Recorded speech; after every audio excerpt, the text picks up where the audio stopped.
how to share notes with one person on Instagram. Hey everybody, welcome to the channel. In this video, we'll learn how we can share notes only with one person on Instagram. So without any further ado and delay, let's get started with today's video. Sharing the notes with only one person on Instagram is also fairly simple. What you have to do for that is you have to go ahead and then launch the Instagram application here. Once you launch the Instagram app, this is the interface that you'll be able to see. Now, normally if we want to add a note, we will just tap on this notes option after we come to our DMs page, and then we will be able to add that note over here.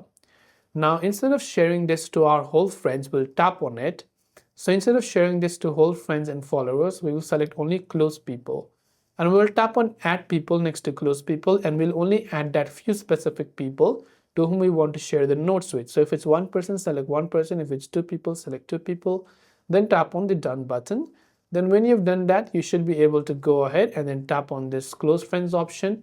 Then tap on the share button to confirm the changes.